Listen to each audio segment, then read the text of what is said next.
I want to do. But typically it's the Thursday, Friday, Saturday. It works out well. I'm usually very happy by the time it's over. And, dedicating one full day to one of the contests in one of the hotels, you're not running around. I used to run around like crazy. I still run around.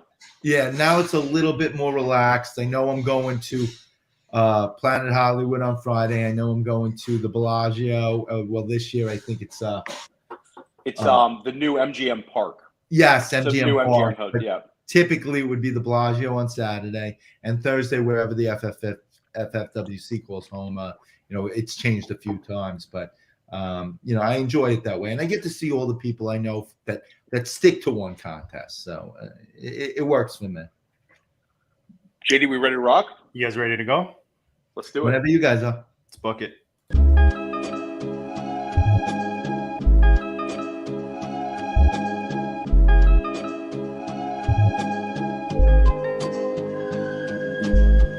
GOAT District, the Pope listens. Dynasty, our religion, for the blokes missing. On all of these trades, on all of these plays, on all of these grades. By the end of the day, y'all getting played. So, what you gonna do next? Try to fill up that flex? Send the homie a text? That trash offer's the best? You try to make it complex, then they text you back. Now all of a sudden they don't make any sense. Broaden your horizons, boy. Dynasty's not for the Simons, boy. These trades not for consignment, boy. Respect your opponent, y'all some piranhas, boy. This my advice, from me to you. Open up your cute little podcast queue. Search up GOAT District, my dude. Pop it in your ear, man, y'all know what to do. It's the... And I always be trading. And I always be trading. And I always be trading. Y'all try to betray them, but first you gotta bait them. Fish.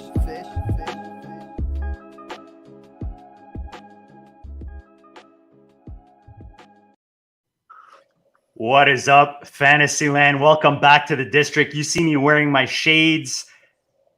Theo, it's summer, baby. Today, my daughter graduated from kindergarten. I'm sure your kids are almost done school. I know we got our family trip to Portugal in about a week or so, a few days. Not that we're counting the minutes or anything.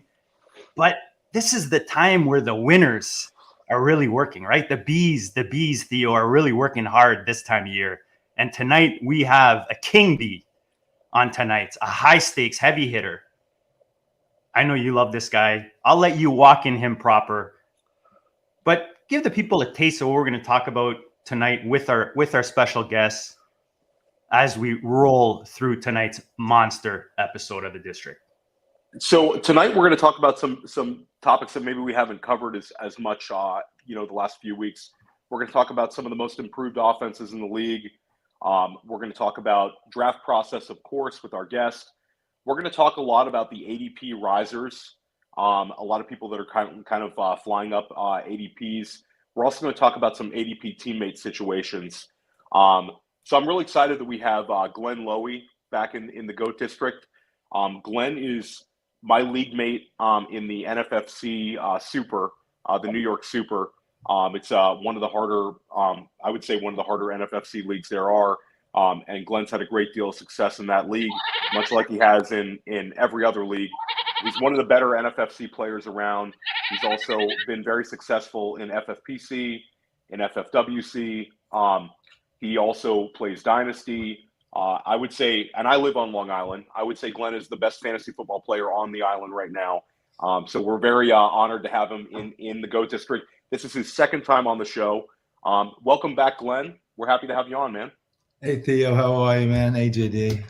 How's it going, man? Welcome to the district, brother. We love having you on. We're happy to have you tonight, especially, when everything's nice and quiet. Not really, but, we know that the king bees like yourself are working hard, so we're ready to pick your brain tonight. We're excited, man. There's some of us that have, got past the winter and the off time, and we're starting to do the hard work to get ready for the main drafts coming up in a couple months. That's for sure. Yeah, and some of us are in 20 slow drafts right now, and just grinding out. And so you're just taking it easy right now, right there. I'm gonna make sure I don't time out. I'm always keeping an eye on the clock even during the show. But we're excited to have Glenn on. So Glenn, when does your process start? Like when are you diving into it? What's basically your general process for draft preparation? Are you using like best balls to get yourself ready? And how active are you in like the May and June months of the summer? Well, I actually start, when I first started in high stakes a little over a decade ago. My second year, I joined a draft that at the time was very unique. It's still very unique, but its starting time was very unique in that it started the minute the Super Bowl ended. And, now you have drafts that start, during the playoffs, but back then, a decade ago, that was very uncommon. And the draft's called Trendsetters. It's got some of the most acclaimed players in the industry in the high stakes arena that are part of it and have been part of it for years. And it's a draft that I truly enjoyed from the first time because there's no ADP. And I think the reason the founders called it Trendsetters is you really were the start of the ADP. You were drafting before free agency. You were drafting before the rookie drafts. At the time, nobody thought to even try something like that.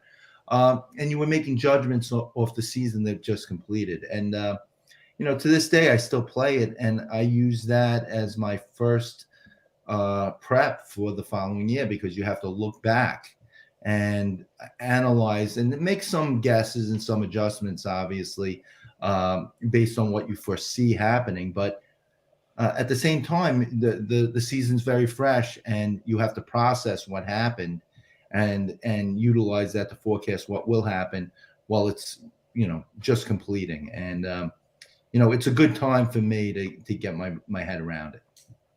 Do you take any time off? I know you do the Trendsetters, and then do you take a step back and kind of just dive into paying attention to the NFL draft, or do you just kind of keep going?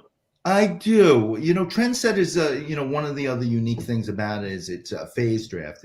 It does 5 to 7 rounds every 3 weeks. So basically, you draft a little bit, then you take some time off. So it lasts a little bit, and it keeps that itch, scratched, during the slow season. But, I'm a big dynasty player, and I love dynasty. It's one of the funnest formats, just pure fun for me to put together and build a team from scratch, or even taking over a team and building it and trying to rebuild it. But I love that format. And, that's when dynasty starts. Dynasty starts during that slow season when you start analyzing the rookies and you start analyzing team needs and values from the previous year.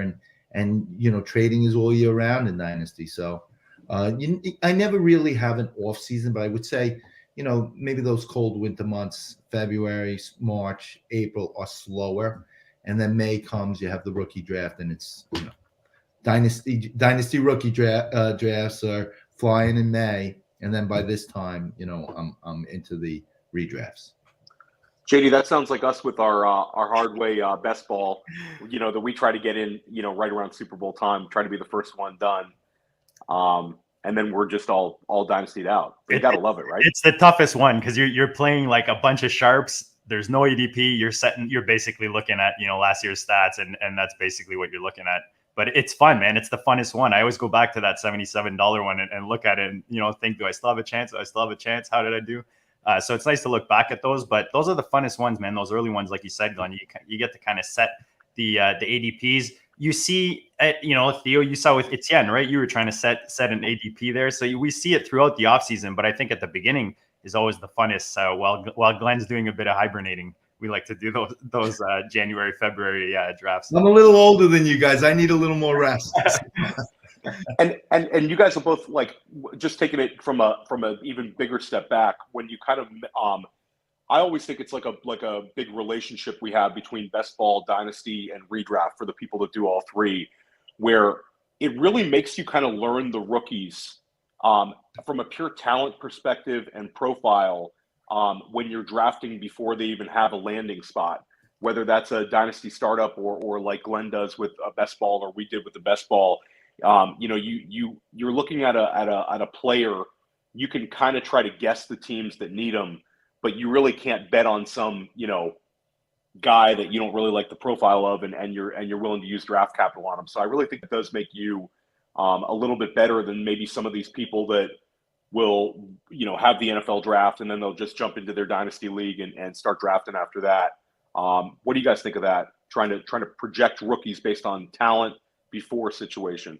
I think that without question, and I think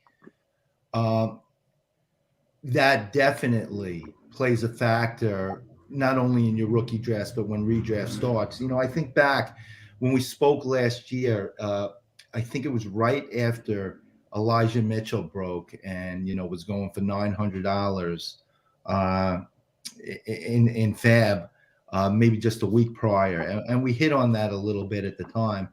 But I didn't win him anywhere because it's just not my style to go all in on a Fab player that early in the season. I know it works for some very successful players, but it's not really my style. I like to save some Fab. But I had him on several teams, and the reason I had him was because he was a 20th round pick or a 19th round pick when the available pool of players was starting to get a little shallow. I remembered, what I thought of Elijah Mitchell before even the NFL draft, and I liked his talent, and combined with the San Francisco landing spot, even though Trey Sermon was there, and the more hyped prospect, I thought anything could happen because prior to the draft, prior to Sermon going, I think in the third and Mitchell going sixth in the NFL draft, I had them ranked pretty similarly. And so I still did when redraft came around, and I was able to snag several shares of him in my early drafts, and it paid off a little bit during that crazy Fab week of his. Stay with that. You went into this in depth, but I think that it's we're not really talking Fab tonight, but I'd love for you to kind of go back and kind of share your process for Fab. It's not really, you seem to kind of sit back and you're sometimes, from playing and competing in leagues with you, oftentimes you're getting maybe the third or fourth highest Fab bid guy and you're doubling down on them and trying to collect those sort of assets. Has that been your general winning strategy with Fab, or is it kind of differs league to league? It depends, but for the most part, I would say yes. I'm not comfortable going all in on a player week 1, week 2, week 3. And I get the thought process behind it. I get why some very successful players do it. It's going to have the most, if you're right, it's going to have the most impact, you're going to have it for the full 17 games or 16 games or whatever. And it's going to work out for you for the entire season. It's going to help you get into the playoffs. It's going to help you in the playoffs. And that's awesome. The problem I have with it is, football is a dangerous game and there's tons of injuries, and the season's a long one. It might be the shortest of all the major sports, the fewest games, but it's also the most violent. And the injuries won't stop week 1, week 2. And I like to have the resources to make moves late in the game, especially in these overall contests where so many teams, when they're in 5th place or 6th place or 7th place, week 8, week 9, you're seeing guys give up, and you're going against 2 or 3 teams at the end of the year. And sometimes these players, appear that can be league winners or contest winners. And I want to have the resources then for those teams that are going to make the playoffs to grab those players and get that added boost when I need it. Plus, honestly, I think one player could be a difference maker. How often does that come around that there's one player that you're spending $900 on, and that player ends up being that difference maker?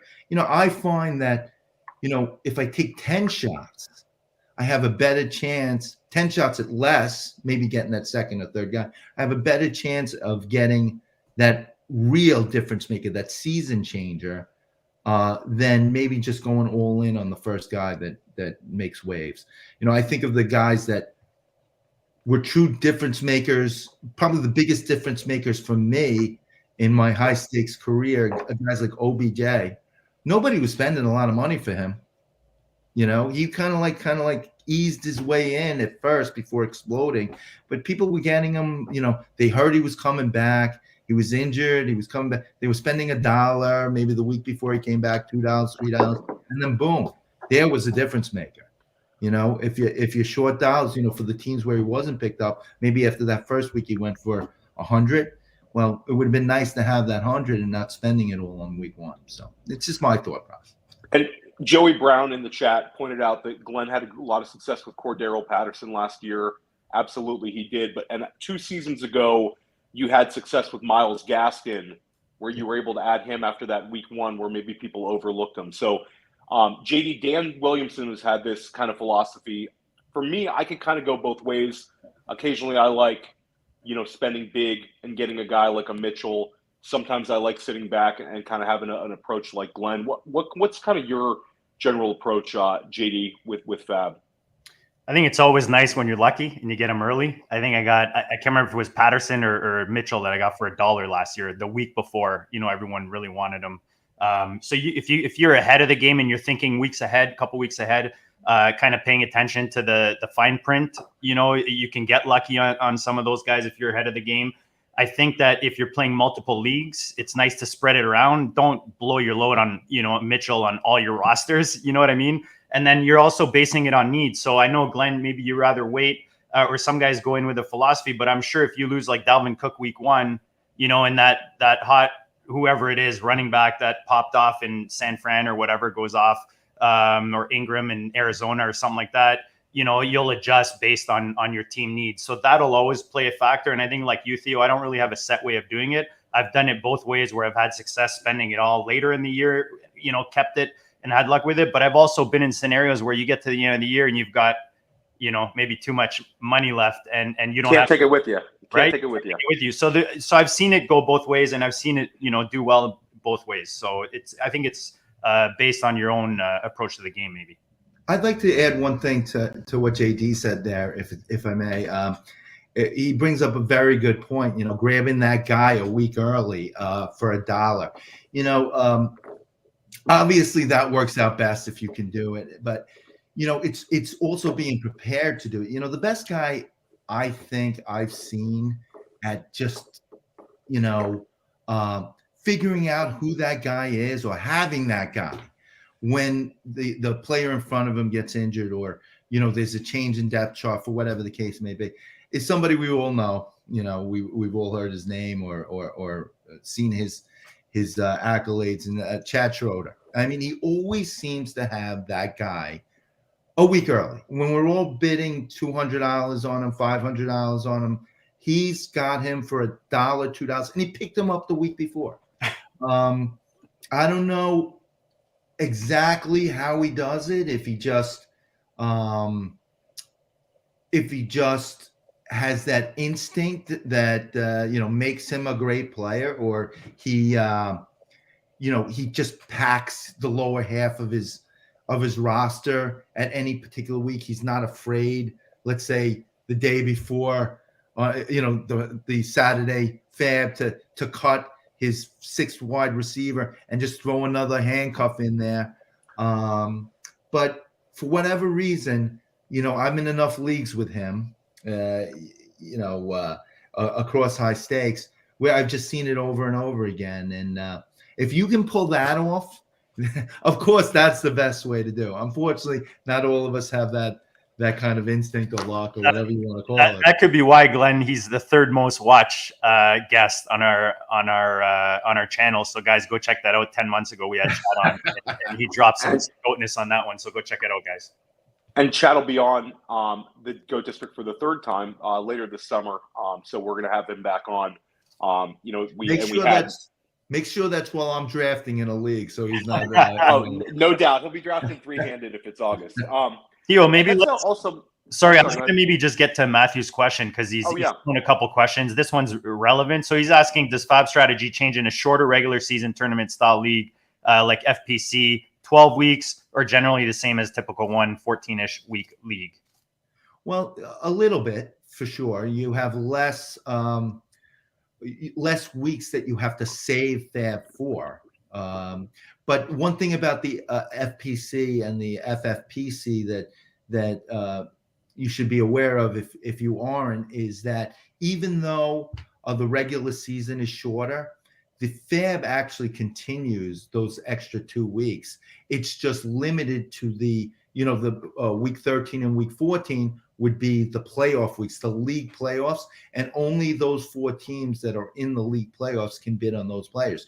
So you still would love, especially since you're playing for money at that point, the players that you're going for these players against that can still bid on them, or your competitors, your direct competitors that week for moving on and moving up and making more money. You definitely want to have the resources in Fab to either get that special player that turns up week 13 or 14, or at times prevent your competition from getting it. I remember one year, and this goes back a little while, I had the most Fab left in the playoffs week, and a quarterback got injured for a team I was playing. And I just picked up 3 quarterbacks. He couldn't do anything about it. I had more Fab than him, and put him in a worse position. And I won that week, whether that's the reason or not, but it gave me an edge. And that's what having Fab available to you does. Yeah, it really gives you the like the bully seat when you're, especially competing. You talk about, a lot of people grind Fab, but it's always a quitting point. You see everybody kind of grinds Fab the first week, and then it's like attrition. And by week 6, a couple people are not even really partaking in it. Then you get to week 9, and it's maybe 6 guys going at it, 7 guys.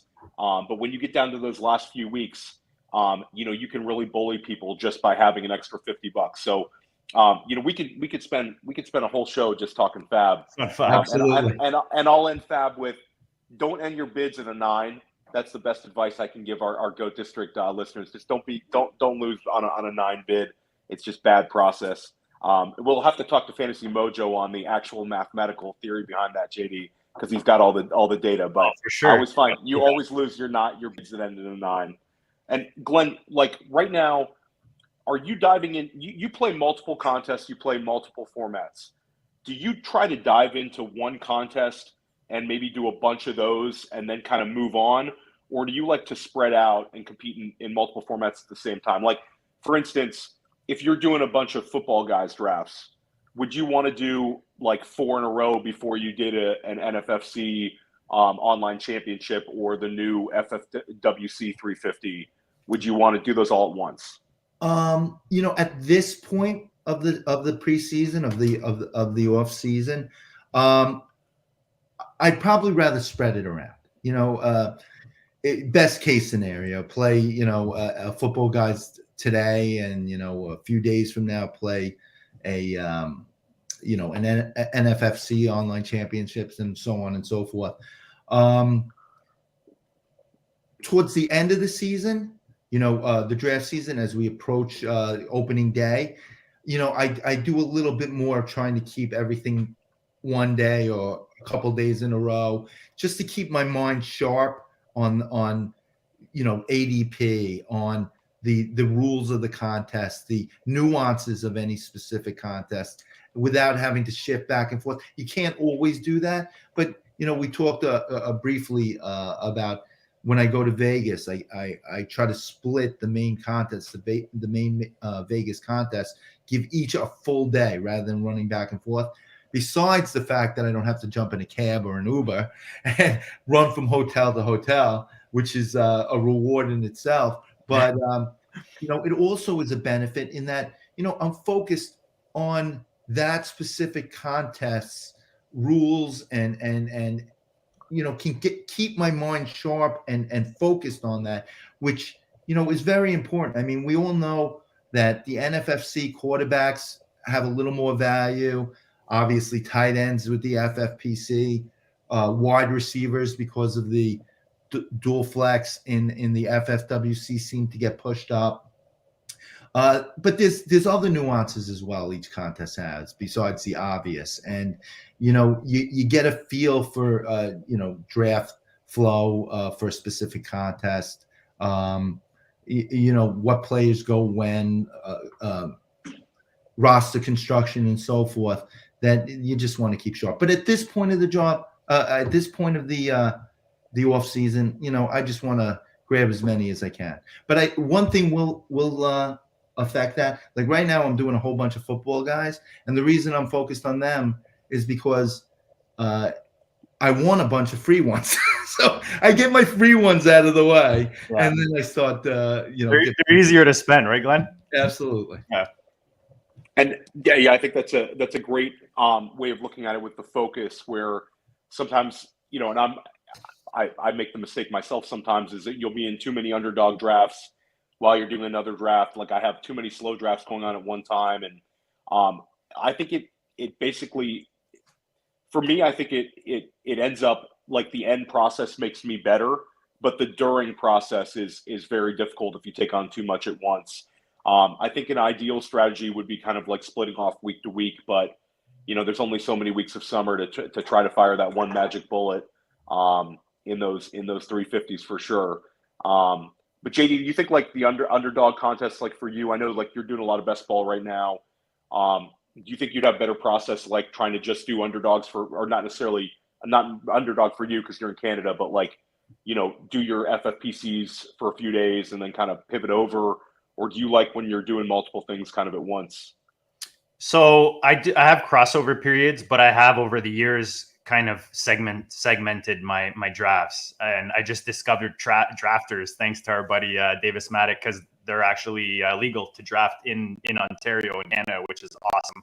So I've been drafting them while I'm doing my FFPCs, but I've really knocked down the number of drafts I'm doing at once. Especially the slow drafts, because I find like you'll have a plan, you'll strategize a plan, you come back 6 hours later, 8 hours later, do your picks, and your mind is in a different place or you're looking at it differently. So I find it's easier to keep my strategies and focus on those platforms. I was looking, Theo, even like our Revelations draft that we did, the four of us, Dan and yourself, and I believe Andrew was in there. Andrew was in there, yep. Bitcoin, a bunch of us. This was prime like best ball season, and I didn't realize till like the 13th round or something that this was like I was drafting as if I was in best ball mode. I ended up with Jalen Hurts and Matthew Stafford, you know what I mean? And this is like a 1 QB redraft. That would be a total best ball move. So I do agree with Glenn. Like I do find that I'm as I get older, more experience, I am segmenting more so that my mind can be more in that not state or whatever it is for each individual platform. And definitely know that you're in a closed league versus a best ball versus a big national contest. I think people sometimes make that mistake. It's like, especially because Twitter sometimes amplifies certain players, where you might see Billy Muzio post a draft board and he's doing, multiple entries in one contest. Yeah. Whereas if you're in a Yahoo league with your friends, you might take a different approach in a closed 12-team league as well. Glenn, as a high volume player, do you start tracking your overall ownership percentages? And do you kind of combine, and this is kind of a more difficult one, do you try to look at your ownership percentages like across the formats, or are you kind of looking at it like, how am I looking in FFPC? How am I looking in NFFC? How am I looking in FFWC? And then do you go even further and look like, FFPC best ball versus dynasty, or how do you? There was a time that I broke it down every which way, and I knew how many I had in this format versus that format, how many I had overall. Not as much anymore. If I have a couple players that I seem to find myself drafting across the board, just out of curiosity, I'll tally them up and see, what percentage I have. There was a player last year that I seemed to love more than anybody at the time, and that was Swift. And he was falling, and I was grabbing him everywhere I could. And when you had great conviction on. I'll interrupt. You had great conviction on DeAndre Swift, and 100% respect you for that. So keep going with that. Well, it was funny because I loved him. I talked about the process that starts, from immediately after the season. I loved him then. To me, at the end of the prior season, he was a first, second round turn level player. I just saw something in him that I thought, could be very advantageous to my rosters. And then, there was some bad noise about him, and he kept falling and falling. And falling. The murder rumor kind of that was in Vegas. I remember Mike Edelman. Mike Edelman, and he would always joke with me about. He always seems to know who I'm after any particular year, but he knew I was after Swift. And, I was in the middle of a draft, and I had already drafted him and whatever. And he came up to me with, "Hey, did you hear that, Swift is up on murder charge?" Yeah. Like, what the hell? I didn't know whether he was kidding or telling me the truth. Jamal Williams jumps 2 rounds on some nonsense. So, but you know what? I kept drafting Swift. Now he dropped from the 3rd round, which I thought was a value, to the 4th round. So, I was getting him cheaper. I go all in on a guy. If I truly believe in him, I go all in on him. So I grabbed Swift wherever I could. And it turns out I had him on far greater than 50% of my rosters. And I was curious because, I knew I had a lot of them, and I was just curious how much of him I had. There were a couple other players like that, not nearly as advantageous to my rosters, but that I just seemed to believe in during the draft season and get a lot of, and I would tally them up. But it's not that important to me anymore. I know some people believe you don't go over 25%. You want variance. But I'm an all or nothing kind of guy. I don't mind rolling the dice, and if a player I really like and really invested in goes off, I want him to go off on every team I have. If I believe in him, I want him everywhere. And if I don't want him anywhere unless I get him at a great value. And that's just the way I build my teams, and I'm comfortable with. I don't like passing on a guy that I believe in, and I just typically won't. Is there a level that you start sweating, or you're just like, you know what, I'm all? Because I asked Theo before you actually came on, and I'm like, these guys that score, because it's multiples in the same year, where you guys do really well, or knock 2 out. And I'm like, is that 2 completely different rosters? Are those rosters similar? Are they drafting similar players? And it sounds like the conviction is a big part of that. It's funny. You would think, not this past year, but the year before, regular season, I had a very, very good regular season in the NFFC. I think I did 4 prime times, and 3 of the 4 made the playoffs. But one of them was first place overall going into the tournament, the big money tournament, and the other one was 3rd. And you would think there would be a very big correlation between players, but I don't think there was anybody common. Now, I think that's a one-off. I think for the most part, if you have multiple teams across the board, like when I did really well in, I think 2014 it was, 2014, I had OBJ everywhere. He was the big player I had everywhere. And that goes for not just me. 2015, I had a run at the football guys with him coming off the bench. That was his rookie season, right? Yeah. So, I had that player and he elevated many, many of my rosters. But, it goes the other way too. I remember, I think it was 2019 or 2018, one of those years. It was an ugly year. I'm probably trying to forget it. But it was the Le'Veon Bell year, the year that, he went, he held out. And, a lot of people were staying away from him, and I saw him drop into the late 2nd and the 3rd round, even in some places. And I was grabbing him everywhere. And I just said, this is a top 3 player that I'm getting as my 2nd or 3rd player on my roster. It's a dart I'm willing to throw. It's a chance I'm willing to take. It worked out very poorly, and it was a bad year. But I didn't see any way he wasn't going to sign. I just didn't see it happening. And if I could tread water, even if he missed a few weeks, if I could tread water until he came back, I just thought the edge was enormous. It didn't work out, obviously. And but that's what I'm willing to do. I'm willing to take that chance.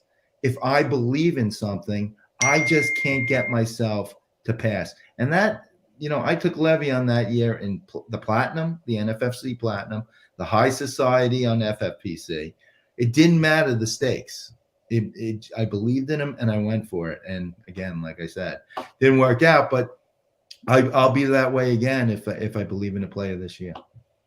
Shout out to Mike Lamalley in the chat. And Glenn, you're allowed to answer this because it's not yet July. Is there a guy this year you're higher on, like you were on Swift last year, or is there anybody that's reaching those levels for you? Well, in early drafts? For the redraft, I pretty much started really digging in June. So, it's still really early in the process, and I'm still feeling my way through the draft flow and where players are falling and where I can get them and how I feel about them as far as value. There's a couple players that I find very interesting where they're going. And honestly, I'm not alone because I see them going up. Yeah. But there's still values potentially where they are. There's a player that's very much like Swift that I like for a lot of the same reasons. You probably know who I'm talking about. We can. He's a former ACC player who plays in the state of Florida. We don't need to say his name, but we can read between the lines. Yes, and I'm not alone in feeling. And there's some red flags, but there were red flags for Swift. But I'm a ceiling player. That's one of the reasons I love Swift. I saw the potential. Same reason I made that mistake on Le'Veon. I saw the potential. I see the potential with this player that, you could be, a process that I do sometimes, and I'm sure I'm not alone, is I try to imagine where that player is going to go in next year's draft.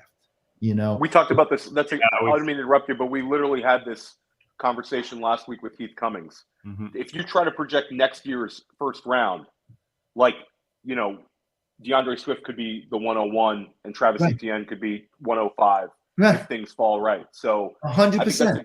It's a great process, Glenn. It's an amazing, because you know why it's a great process? Because it really puts a player's ceiling in perspective. And not only that, the true possibility in your own belief that they'll hit that ceiling. So you get to really flesh out how you feel about a player. And, I'm not too far off on where you had those two guys. So, yeah, 100%. And I believe in those two guys. JD you had Justin Jefferson, JD. We could dive into that a little more. Like JD, Heath, and myself, we all gave answers, and Heath and JD both came up with, you could talk about it, JD. Yeah, just with Jefferson kind of being that our wide receiver one collectively, the guy that we thought could possibly be this time next year, the wide receiver one, the Cooper Cup, of this year. You see the change in the offense, the philosophy of that offense. It's going to benefit him. You would imagine just, an evolution that you'll see that favors fantasy that we're hoping to see out there in Minnesota. And that a big chunk of that's going to go through Jefferson. And I just love, you look at what he's shown and what the opportunity ahead. For me, it's an easy, bet. Not, if you're going to put your chips. He's also my 1-1 as far as receivers. Beauty. Yeah, and I said, because they said Jefferson, I made the argument for Chase because the Chase is the same thing. And JD and Glenn, if Jefferson has a cup-like season, next year he'd be 24, 25 with that season already behind him.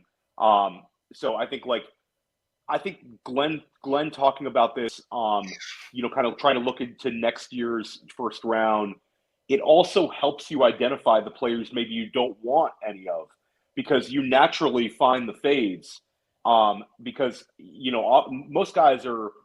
It's not like some huge gradual process where a guy goes from running back 1 to running back 5 to running back 12 to running back 20. It's usually a guy falls off a cliff, and then next year you're drafting him way later.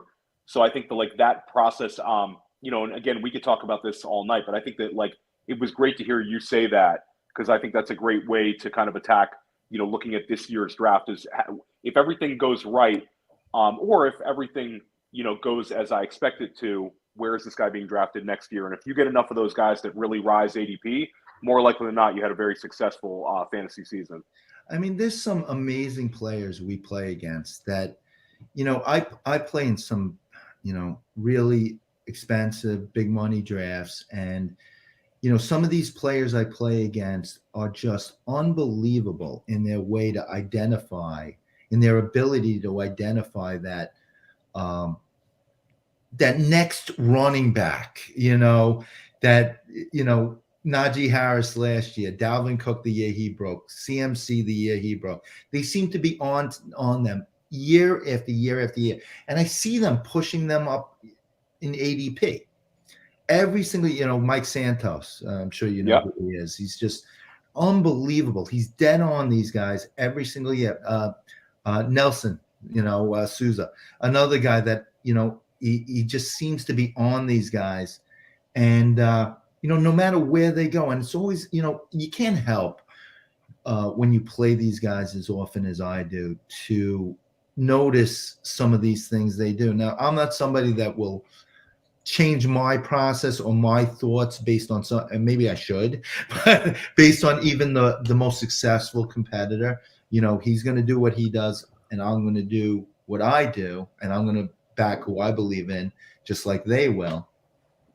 But I can't help but notice, those players that they do back. And then as the season progresses, how they were dead on as often as they are. But I have to believe that's part of their process as well. They have to be looking at what's this player capable of?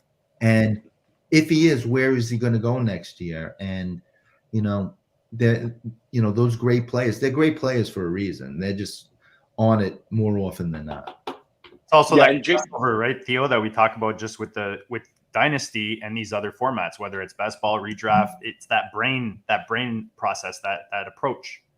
Yeah, 100%. And I think that's one thing that also drafting early, you get some people who are like, are you crazy? You're drafting early. But, you see the guys rising. It's almost like a stock, and you kind of follow the, you can see kind of where the smart money is going. Especially if you play in these formats where you're exposed to some of the more successful players. And I think that you don't have to, like Glenn said, you don't have to change your convictions. But I think that when you're drafting, especially in high volume, you want to have an open mind that maybe, your takes from April were not necessarily on a certain player can completely change. Having take lock in fantasy football is one of the worst ways to approach it. And I think you see a lot of people really screw themselves up where, they target the same guy every single draft, and it's to their detriment when situations change for NFL teams, and situations should also potentially change for the way you're looking at the league as a whole.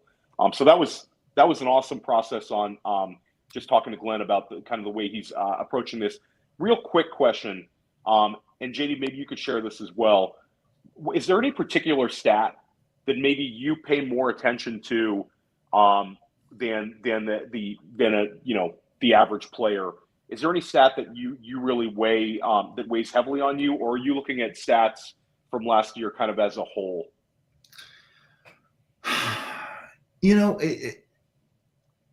You have to look at stats somewhat, right? Yeah, that's the game we play.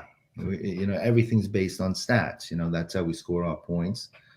But you have to take last year's stats in context. It's last year, those who chase what's already happened, they're going to fail more often than not. You got to use last year's and then what's changed to, forecast what's going to happen. And, that's how we make our money. But, targets is probably the biggest thing,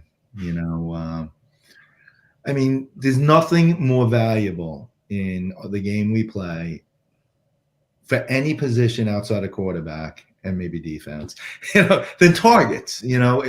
Running back, wide receiver, tight end. If you command targets, you're more valuable than the guy who doesn't, significantly. Okay. And the reason targets are more important than, let's say, catches is, you're not necessarily delivering the ball. You don't know the quality of the target. But if you are commanding the attention of the person throwing the ball and the offensive scheme and so on and so forth, there's something about you that typically translates. Okay. Again, you have to take it in context, last year's targets to, changes in personnel, changes in offensive scheme, and so on and so forth. But for the most part, that's something that year to year will stay pretty consistent. It may grow for some players. It may, after they've reached their peak, start to come down. But whether wide receiver or running back, the guys who command targets early in their career usually command targets throughout their career. So. And targets is a skill, JD, right? We've talked about this before. Like, people kind of brush off, targets based on situation. And I think that to me is a huge mistake. It's like earned. NFL, targets are earned. They're earned. And I think, you can look at players, maybe the market's fading this year based on situation, but a guy I'll just throw out there, Deontay Johnson right now. Deontay Johnson's a target machine. And I think certain people are maybe fading him a little bit too hard because of the change in quarterback, the change in personnel. Maybe, they're not going to look at the low A wide receiver. I just think it's the same coaching staff and a guy who's been a consistent, target hog. And I think it could be a mistake. Glenn, do you see people making this kind of mistake kind of year in, year out with some of these high target guys? Definitively. You got to look at why a player is a high targeted player. Deontay Johnson is targeted because he's always open. He's a great route runner. He's always open. And, a quarterback with a bigger window, no matter who the quarterback is, he's going to feel more comfortable throwing to that more open target than someone that is covered, like Claypool, who doesn't get the separation. Now, I like Claypool. I'm a big believer in size and speed. I love that. But Deontay Johnson is way more valuable because he's always open and he's always getting targeted. So, don't get caught up in certain metrics over the production metrics. Those if a guy can play and the guy can command, the word I really like that I've heard in recent years is command targets. A player commands target.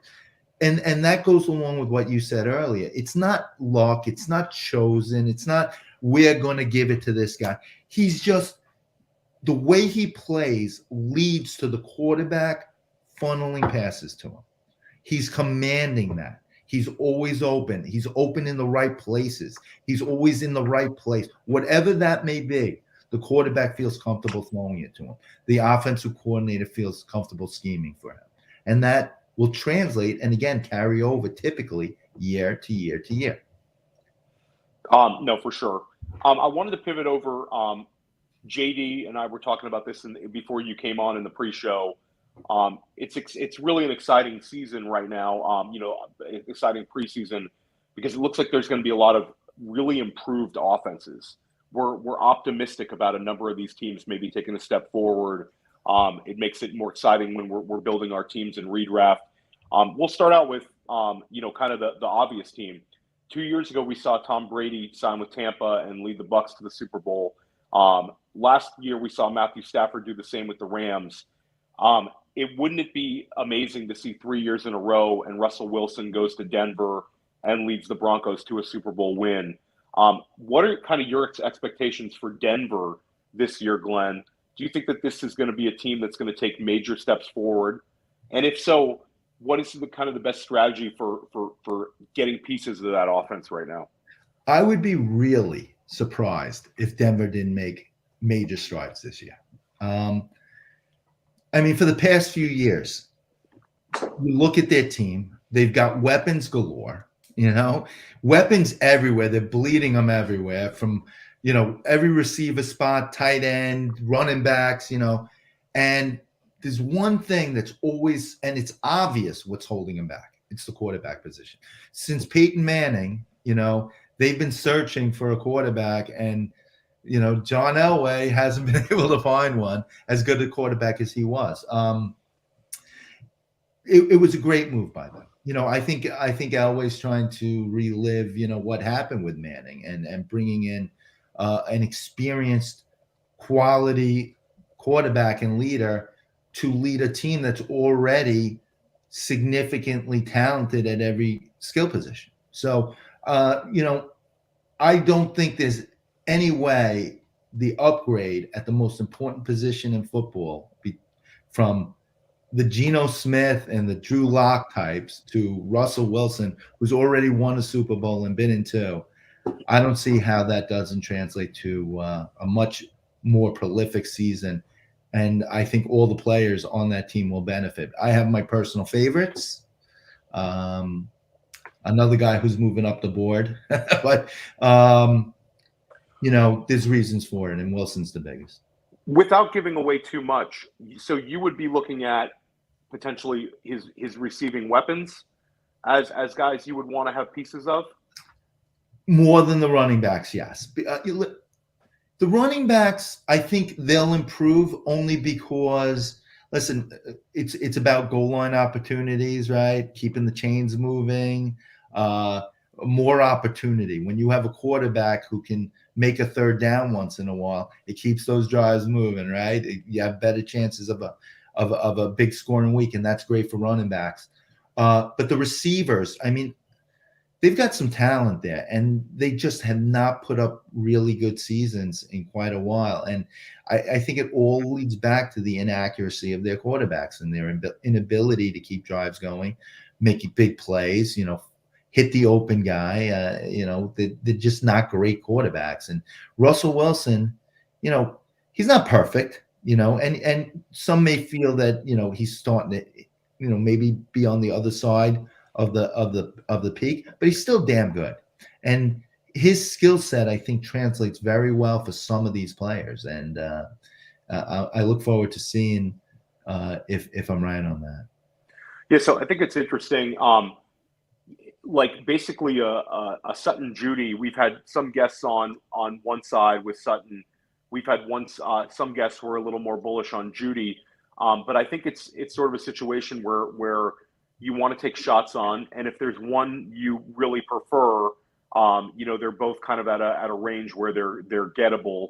And I think the fact that there is a little bit of indecision in terms of fantasy players, Sutton's ahead of Judy ADP wise, but it's not by that much. One round. I think the fact that they're so close is kind of keeps them both affordable. JD, maybe you want to talk about Albert Okwuegbunam, because you've been a big fan of his. Do you think that this the Dulcich chatter is making him into more of a value at this point? Maybe you want to go into that a little. Yeah, I love the value. I mean, it makes sense for them to add the tight end. That we see Fant leave Denver. I love Albert O in the 10th round and a tight end premium. I'm looking at Football Guys right now, especially if you can get Sutton or Judy or both early.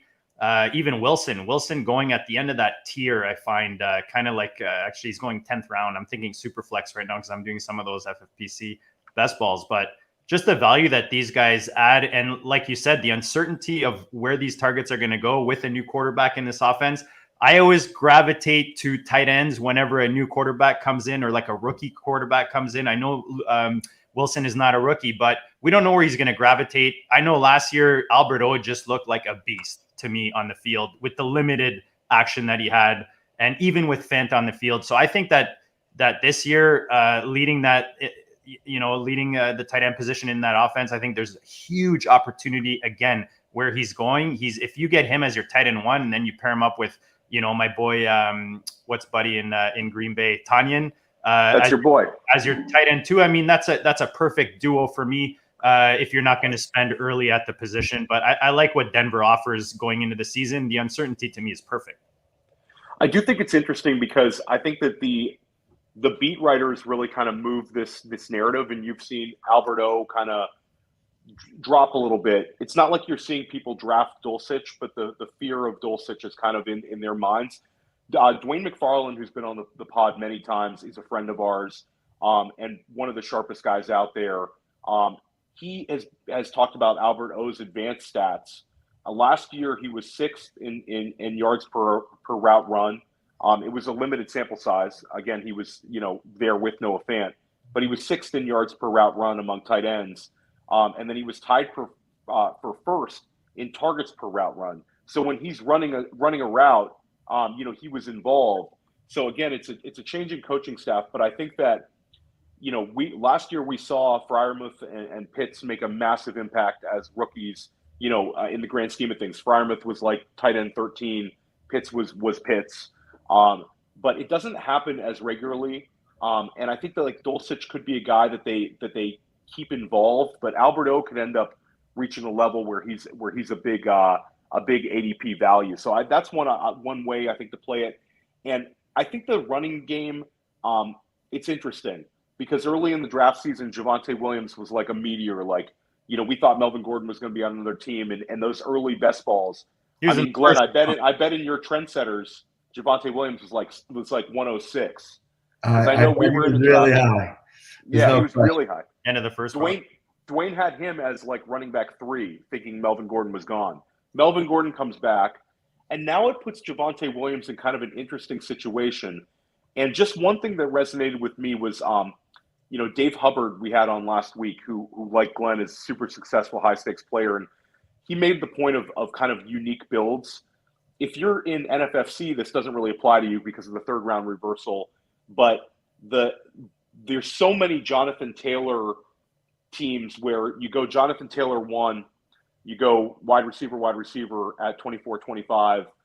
I've done that with a Jonathan Taylor build. It's very enticing to do. You have your hero RB build. Maybe you get 2 great wide receivers. But I do think that there's a chance that Javonte Williams separates from Melgo mid-year, and like a Jonathan Taylor, Javonte Williams combination team ends up, challenging for some overall. Because I do think that he's got it in his skill set. And Melgo, like, we believe in him, but he's a little older. Maybe he breaks down. He's like 29 this year. And I think we all like Javonte's talent. So I agree. It's easier to go into the receiving weapons, but I don't want to like not have any Javonte Williams in. He's creeping in the third, Theo. I just took him. Yeah. Funny you say JT and Javonte. I took CMC at the 3 spot in this drafters. It's a $20 for $1 million or something like that. And then in the third round, Javonte Williams still sitting there. I took T. Higgins in the second round. And then Javonte, coming back. I mean, it's nice value, especially when we saw him, mid to late first earlier this offseason. Theo, let me do a real quick plug before we keep getting this goodness. Cause we got our boy, Matty Big Chest, doing some serious graphic work for us. So we got to flex it.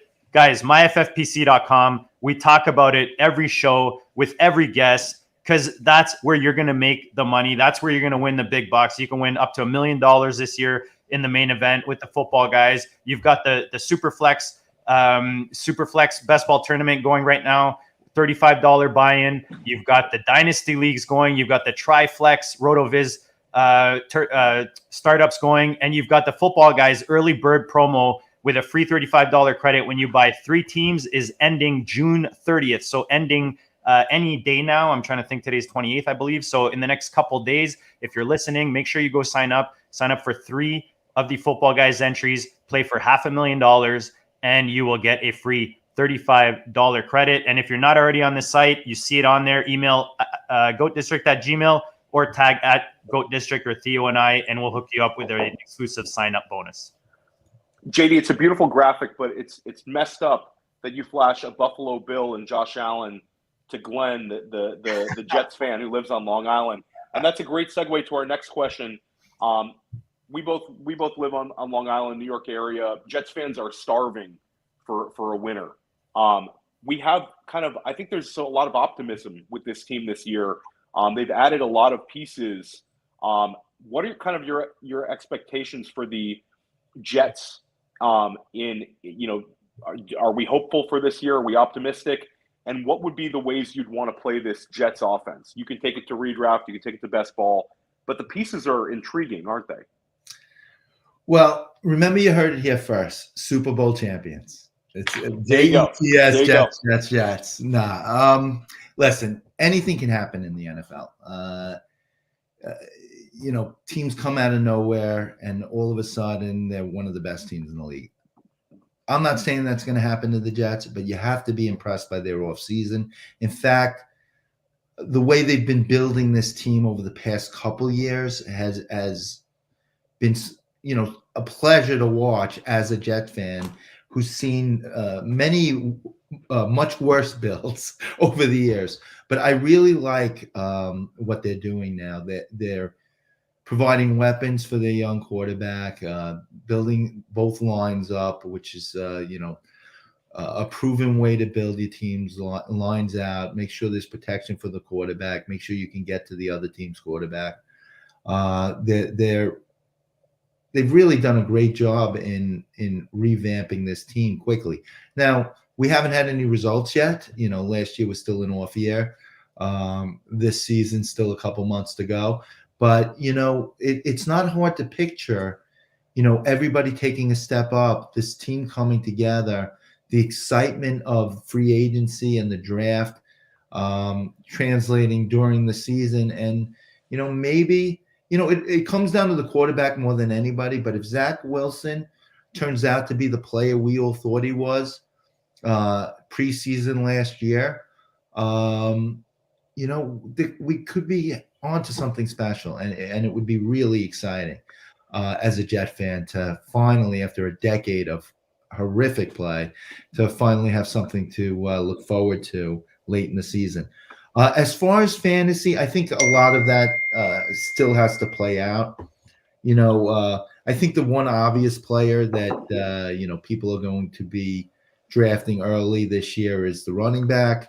He's extremely talented. They're going to be running the ball to protect Wilson and set up the pass. He also has pass catching, skill set.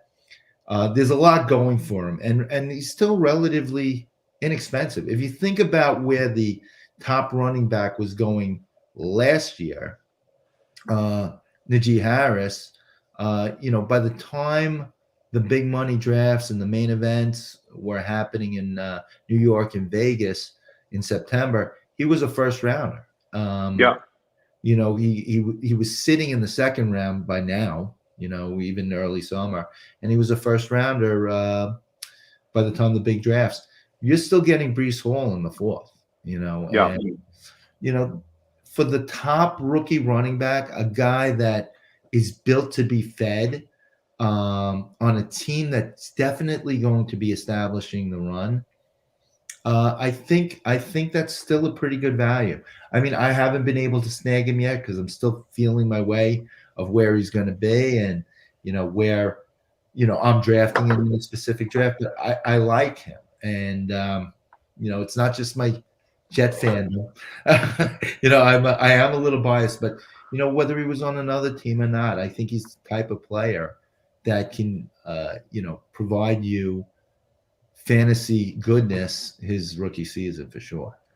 Yeah, I took him at the 3-4 turn in a Football Guys this week, and I think he's interesting because I think that there's apprehension with Michael Carter's usage. I think there's some really smart people that don't want a lot of Breece Hall because potential that it's going to be not as much volume as maybe we need for him to really smash at that ADP.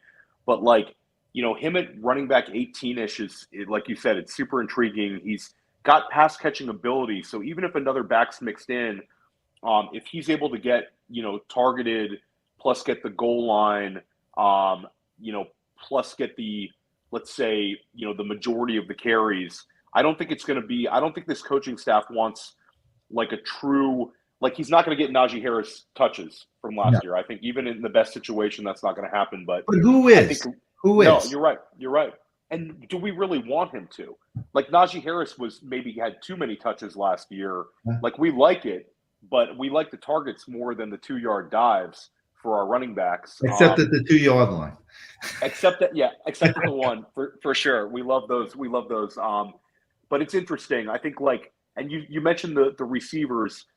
It's another situation where we don't have it down in the teammate situations, but like Garrett Wilson's a big time player who's a first round draft pick, and like he makes Elijah Moore more affordable than if the Jets would have ignored receiver in the first round. Absolutely. If the Jets would have ignored wide receiver in the first round, you would have seen Elijah Moore going, in the 4th round right now, maybe touching he wouldn't quite be the Michael Pittman tier, but he would be pretty high up. He definitely would be a 4th rounder, I think.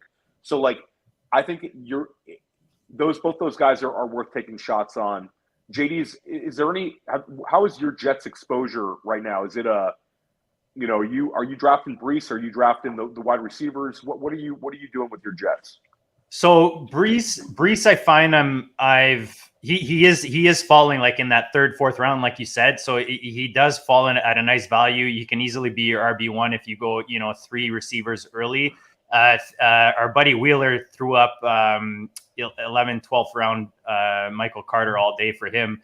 And I like what we saw from Carter last year. I did a thing for Player Profiler, Draft Kit or whatever for Carter, and I had to redo it after they drafted Hall. But I mean, Carter gave you everything you wanted from a rookie running back in a New York Jets offense in 2021. So Brees Hall coming over there, obviously he's, like we said, the number 1 running back picked in the draft. But I think Carter can offer you really nice value where he's going, depending on your build.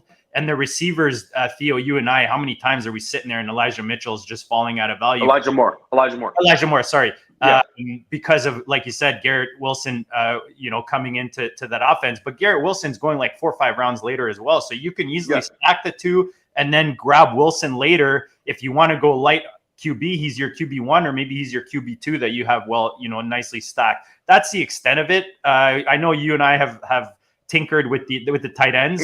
In best ball, I do think that it's interesting, their tight end situation, because I think that they're so cheap. And I'm intrigued by Conklin in best ball. I was going to say you like Conklin, but Uzomah's I like Conklin ahead of him. And I think the market's on Uzomah. I think, but Conklin, and we'll put context into it. This is a guy you can get in the 20th round of FFPC best ball leagues, but I think I think he's got a receiving profile, and I think that he could have a few very usable weeks. 26th round, Theo, in those 28. 26 and the 28th. So, if you want to grab him in, I haven't been taking him in underdog, but in FFPC best balls, I do have some Conklin shares. I think that he's kind of getting pushed to the side, but I liked what I saw with Conklin last year without Irv Smith. He had some nice games for Minnesota. He can catch the football, and I think they want to use the tight end. So it'll be super interesting. One offense where people are there's less question marks than the Jets, obviously. And one offense that I think that the fantasy community is super bullish on right now is the Minnesota Vikings. Is this offense set to make huge strides, or are they set to disappoint? And I'll put context to this. Right now, they have 2 first-round draft picks. Dalvin Cook and Justin Jefferson are going in the 1st round. Adam Thielen's going to go in, let's call it the 6th round in NFFC. Let's call it the 7th round, right in that wheelhouse in the high-stakes leagues. Irv Smith has people back on him. So the Vikings they're not cheap.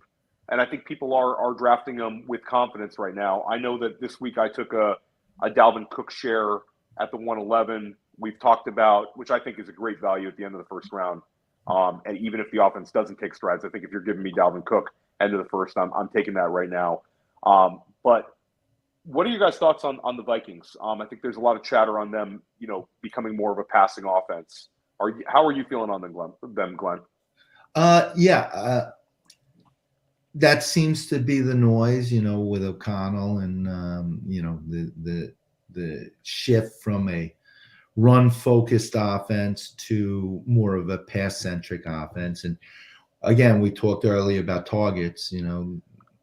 Fantasy, you want the passing offense. Whether no matter the position you're backing there. I think honestly, I agreed with you, Justin Jefferson, wide receiver 1. I think he's got the most potential of any wide receiver. I love Chase too, by the way, but money place right now, Justin Jefferson's my number 1, and Dalvin Cook. I love him too, and I saw an interesting stat recently. Dalvin Cook has never really had a tremendous amount of receptions any specific year or targets. That was my tweet, Glenn. That was my Was tweet. it your tweet? Yeah, that was my tweet. Yeah. It's surprising because he looks great doing it. Yeah. Because you can't handle the truth. If you watch the games, you're constantly seeing him come out of the backfield, catching a ball, getting some yardage, and it just seems as part of his skill set, that's very apparent, So now you've got a head coach, with more of a pass-centric history, who targets the running back. I think it can only mean good things for Dalvin Cook. Across the board, I tend to agree. The Vikings are on the upswing. We've all been fooled before, but I'm looking at it that way for sure. And JD, you love narrow target trees. It's still pretty easy to kind of figure out where the volume's going. Jefferson, and if he's healthy, feeling. How are you feeling about the Vikings right now? No, for sure. And you're looking at an offense that was top 12 last year, guys, in points scored and pass attempts. It's not like these guys were at the bottom. So if you're telling me that this offense is going to improve, throw the ball more, score more points, I mean, how much better can it get, right, for these guys? So for sure you want to invest in them. Irv Smith comes in and you talked about Ty Conklin going to New York. So you would imagine he takes over the main offensive tight end production on the offense. But we talked Dalvin, we talked Jefferson. Cousins is a nice value, whether you're talking super flex or one QB. Obviously, if you believe in this offense where he's going. So yeah, I like these, narrow target tree, like Dan likes to talk about, offenses where you can kind of pick the main guys, the main artery where the offense is going to run through, and then benefit from that. And then maybe you stack them with some, week 17s, Theo, as you like to do. Yeah, no, for sure. They're super interesting. And I think like they did this, like kind of despite Zimmer. Like they had offensive success. Exactly. You'd watch them and Zimmer would act like a dinosaur in certain situations. And, I feel like they left a lot of like meat on the bone. So it'll be interesting to see, even though it's a new coach, which sometimes we worry about, a new system, players jumping into it. We saw what the Rams system did for Todd Gurley as a pass catcher. So it could be super interesting for Cook. Glenn, are there any offenses that you see taking a major step forward this year, kind of as a unit? It's funny. I see more offenses that have taken a step back. Okay. Some of the more prolific offenses. Negative Nelly, Glenn. You're such what was that? Give us one. Negative Nelly, man. Come on. Well, it's not really a negative Nelly, but you have to look at it. I'm going to say the Chiefs. I mean, losing Tyreek Hill, I think that he is a big reason why that offense has been, taking small steps back over the last couple of years. I think it takes a bigger step back this year. It'll be easier to guard Kelsey. Somebody's going to have to step up there, whether it be one of the rookies or Juju, but Tyreek Hill's big shoes to fill. An offense I think that could make a step up, and again because of Tyreek, I don't hear a lot about them, but I look at teams that have added weapons, and I don't think Miami necessarily, and I'm not a Miami fan because of the Jets, but I look at their team and they don't really get a lot of hype, and I think that goes because of Tua. So much is based on the quarterback. I mean, you see the videos of Tua, throwing that wobbler up all over Twitter, a couple months ago, and people don't really believe in his arm. But if you look at his weapons, he's got a ton of weapons. I mean, Waddle was just incredible last year. He was at times unstoppable. And now you've got Tyreek, who's a similar type player, just a pure weapon. They've added Edmonds. They've added, they've got a lot of those dynamic type players that, can be run after the catch type players too. So what Tua lacks in arm strength, he does, his reputation was always as an accurate passer. So if he can get those weapons, the ball while running and in space, what they can do with it, can be something pretty special. So I think Miami has the chance to make a move up. I can name some of the more obvious teams. I just wanted to go to a team that, maybe doesn't get talked about as much. Another team that I think can maybe make a step up that, maybe people aren't thinking about as much, like New Orleans. Yeah, that's an interesting one. Yeah, because, I mean, last year, Taysom Hill was the quarterback, right? Very limited quarterback. He had some special fantasy football skills, right? But as a great passing quarterback, he was not. But he also had very limited weapons.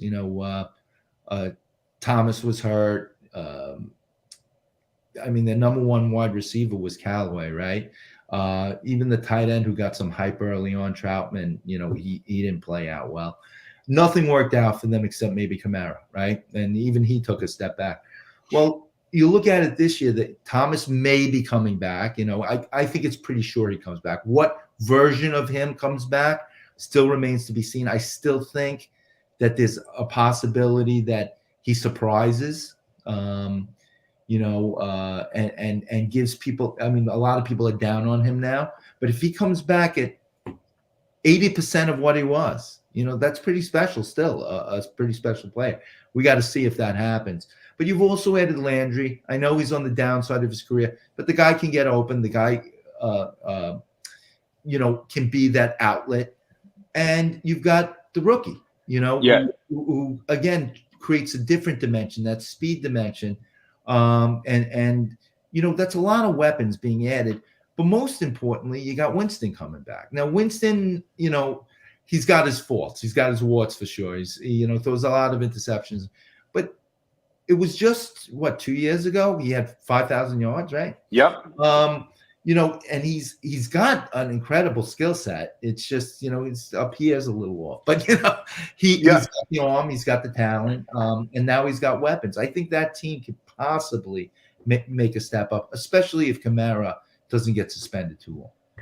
I love that take, and I think there's not a lot of people who've been talking that up. But adding Landry makes Winston's job so much easier because he can still just get open those low 8-out routes, and you kind of would love to really root for Landry and the Honey Badger coming back home to Louisiana. It's a really cool story. LSU guys coming back to the Saints. It's just a nice vibe, and I really like Olave. I think he's super intriguing. And like you said, he adds a speed element. I'm apprehensive on Michael Thomas. I just don't trust the situation. But yeah, if he comes back, they're loaded at wide receiver. JD, you got to talk about your Colts though when we're on most improved offenses. How happy are you to get Matt Ryan as your quarterback this year? Yeah, I mean, it's a nice upgrade. If you look at in 2021 with Wentz, they were bottom 6 in pass attempts per game, top 8. Funny enough, top 8 in points scored. You got to attest a lot of that to the running game and the offensive line and just that offense as a whole. Bottom 10th in completion percentage. Matt Ryan last year in Atlanta in a not so good 11th in pass attempt, 11 passing yards.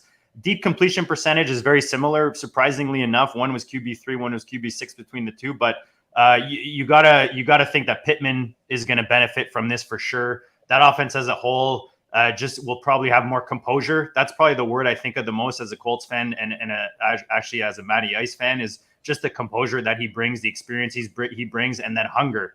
I mean, this guy, let's face it, guys, he was, up 28-0 in a Super Bowl, and it just slipped out of his hands. You don't think this guy's coming in hungry? So, I mean, I love everything about the move. I love what he brings to the offense. I think he's going to elevate these players. And guys like Campbell going, I don't even know what 20th round in these drafts these days. You can get parts of this offense for super cheap. The tight ends are super cheap. Especially in the tight end premiums. They're great tight end threes when you think about Mo Ali Cox and some of the new blood they brought in. So I like what Ryan brings. And as I talked about, these guys were top 10 already in as an offense. So you got to like what's happening in Indy anyways.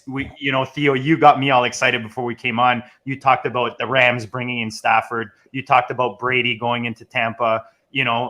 There's nothing better than having an experienced quarterback coming into kind of, the driver sitting in the Ferrari car, in the F1 car that maybe wasn't at its full pace. And now you want to see this machine move at its full potential. I think we're going to see. Yeah, I think it's awesome. I'm not advocating Matt Ryan as a fantasy, starter. I think he's interesting in super flex, but he's very accurate. I think he can elevate certain guys. And I think there's also we talked about, there's all this chatter about Nyheim Hines.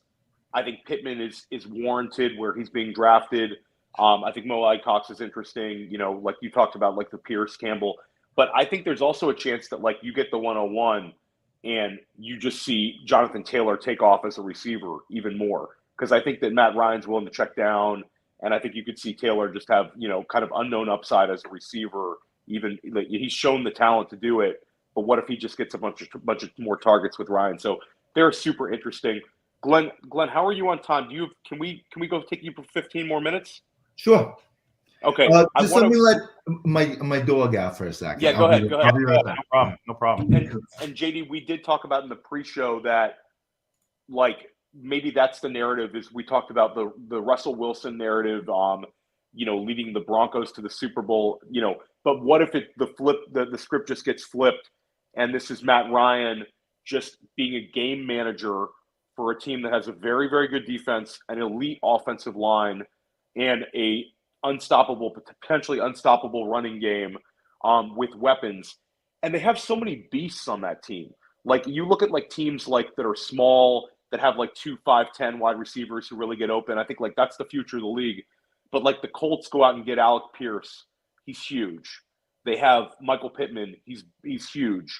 Mo Ali Cox was a very good college basketball player. He's a beast. They go and get Jelani Woods, and then they have pretty much, if he's healthy, an elite athlete like Paris Campbell. So they're just kind of different. They look different. They're if they were a basketball team, you'd call them an airport team. Where you see them walk in the airport, what sport these guys are playing. And I think that's kind of by design with what this front office has done.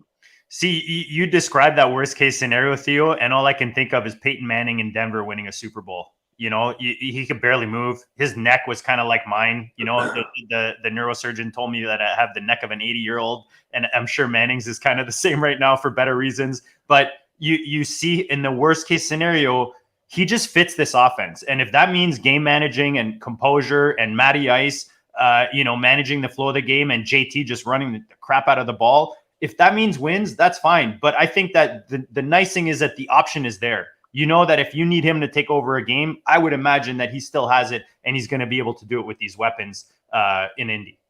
Yeah, and I don't think game manager needs to be like a negative. Like, I don't think they're going to have to dumb down the offense. I just think, like, you're not going to see him, scrambling outside of the pocket and, freelancing like you might see some of the elite quarterbacks doing. But I think he's still very accurate. And, like, there's been, I think it was Connor Allen. I retweeted it earlier today. It was just like all these quotes from the Colts offensive skill position players that were saying how, effective Ryan's been, his grasp of the offense.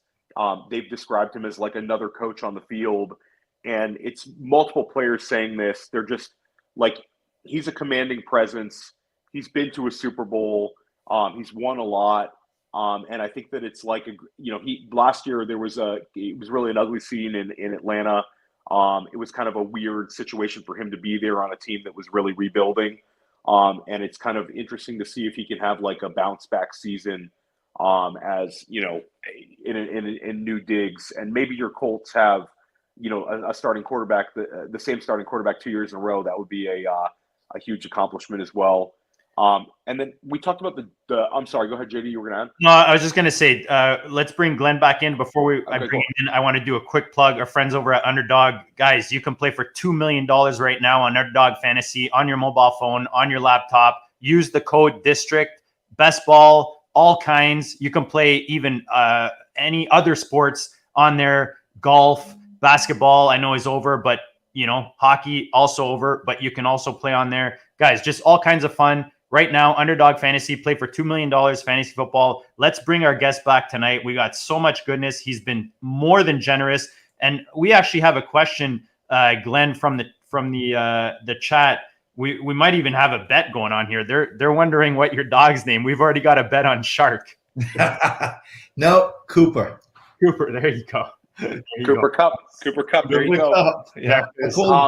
I call him Cooper Pup sometimes. Cooper Pup. There you go. Nice. That's like a high level dad joke. I gotta say, Glenn, that's top notch.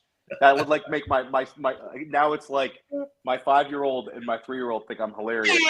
My soon to be 7-year-old, she's getting over some of the jokes. So it's I always tell my wife. My wife was done laughing at my jokes a while ago, so it's nice that my daughter now laughs at those same jokes. She doesn't know them yet, so I'm good for a bit. But my kids are now 14 and 12, so they're starting to transition into my jokes being hilarious to my jokes being embarrassing. So there you go. You gotta have a mix. You gotta have the mix. So I want to rip through a couple of these ADP risers. We can basically go as quick or as long as you guys want on this one. We've seen a meteoric rise with Saquon Barkley. People are all in now. You've seen Barkley kind of rise up. I've seen him go with the 1-2 turn twice in the last week. He's locked in as a mid to high second round pick. What are your guys' general thoughts on Saquon? Back to the almost the old Saquon days. And I think he's headed there. I think he's headed to. You'll see him being taken at like a 108 in that level soon enough. But right now, let's call him an early second round Saquon. What are you guys' thoughts on him at that ADP? Well, again, ceiling, you don't get much higher. So it's definitely a risky pick. I mean, he hasn't been great since his rookie season.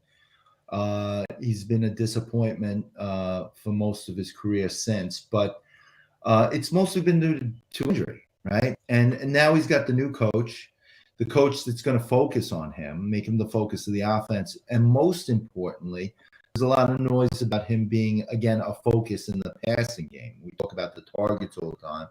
That's what made him special in the first place. Everybody, talks about his running ability. He's definitely a 3-down back. I mean, one that you'll utilize at the goal line, middle of the field, and passing game. He can be special. I mean, who's his backup, Rita? Who are they going to? He's going to get every opportunity to be the Saquon of old, and it'll be up to him whether he can make it.